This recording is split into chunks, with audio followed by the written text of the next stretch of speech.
Moeetech sent us the Glitter65 R2 Ultra. Now this is a wired keyboard with tons of perks. You get a USB hub and a card slot for data transfers. This is an all-aluminum plateless PCB gasket-mounted drawer-type structure, that was a mouthful, 65% bare-bones kit with an option for a flex-cut PCB or a non-flex-cut PCB. And check this out, you get solder holes in there along with universal hot swap sockets. I have personally never seen anything like this before. Universal hot swap sockets are south-facing while solder holes are north-facing. The PCB is 1.2 mils for your information, so you'd know what stabs to get for these. The spacebar is set up to accommodate a split spacebar or a regular 6.25U spacebar, which is what we have here. Now this is offered in multiple options, the Pro and Ultra version, where the Pro does not come with the USB hub and card reader slot. The Pro starts at $149.99, while the Ultra starts at $179.99 with more options for colorways. The Pro is offered in black, white, and electrophoretic milky white, and the Ultra has all of those with purple and pink options. All variations are vial compatible, very much similar to VIA. This can do advanced key binding with layers, RGB customization, and macro recording to name a few essential features. Plus, you can access this anywhere on any PC as it is web-based. Of course, links will be in the description below, so access them on where to get your Moeetech Glitter65 Ultra. Inside the box, you get the case, the G tray with the daughter board, PCB, and aluminum metal rod, which I will show you the purpose of later, rubber anti-slip pads, screws, a silicone positioning pad, JST cable, FR4 ruler, sticker pack, and a bag. Nice. Got lots of pockets and slots for water jugs or alcohol containers. And one more thing I think worth mentioning is that this doesn't come with stabilizers. But if you get yourself one of these before July 1st, 2025, you get free stabilizers from Moeetech. Now, let's focus on the keyboard. The housing is made really well and thick too. This has an anodized aluminum housing with curves by the sides. I think it kind of looks futuristic, especially if matched with the right keycaps. Looking at the back of the keyboard, you get this detachable plate, and here's where the G tray slides in. More on this later. It has these design textures that adds more personality to the keyboard, along with gold screws. Front height of the keyboard is 24 mils with an angle of 5 degrees. It's relatively tall, but so far I did not find any issues here, as I'm used to taller, chunky keyboards. Now, this has a really bright underglow with lots of RGB modes also accessible in vial. This red glow, to me, looks like the best, most suited with the red ceramic keycap build. So firstly, lube your stabilizers, attach them to the PCB, connect the JST cable onto the daughter board and PCB, seal it with a metal rod and screws, detach the keyboard's I/O plate, slide the PCB in and seal it with, again, the I/O plate. Add in the silicone positioning pad, put on the switches and keycaps, and of course, don't forget to add in the feet. You don't want this sliding on your desk like my personal keyboard with mouse skates on it.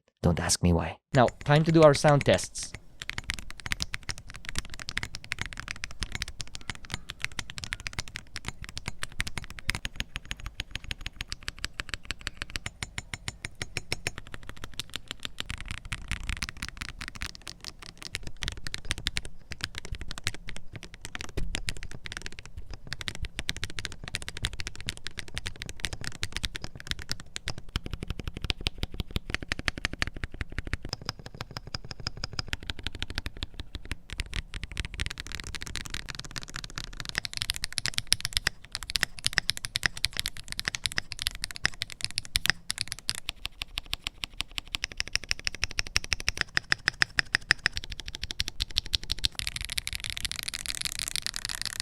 Okay, so for my final thoughts, I initially thought the Glitter65 was all aesthetics, yet upon building it, there are a few things that got me nodding my head thinking this may just be worth the price. Now you get the gasket-mounted bouncy feel keyboard on a fairly easy to tear down housing design. Depending on keycaps, this could really, again, look futuristic and very unique unlike other keyboards in the market. Gaming-wise, nothing much needs to be said here. I mean, it's a wired keyboard, so there's no delay, and for the price, yes, you do get NKRO and a 1000Hz polling rate. Overall, aside from the non-friendly design for soldered switches, I have one complaint, and that is the top row clearance. Putting in the metal keycaps caused scratches on the inner side of the top case, but I did not experience this with the PBT keycaps. Overall, very nicely thought out design, quality build, and the vial software was a very good choice. No need to download anything from the web. Anyhow, there's that. Got questions? Leave them in the comment section below. Links are in the description on where to get your Moeetech Glitter65 R2 Ultra, and I'll see you guys again next time.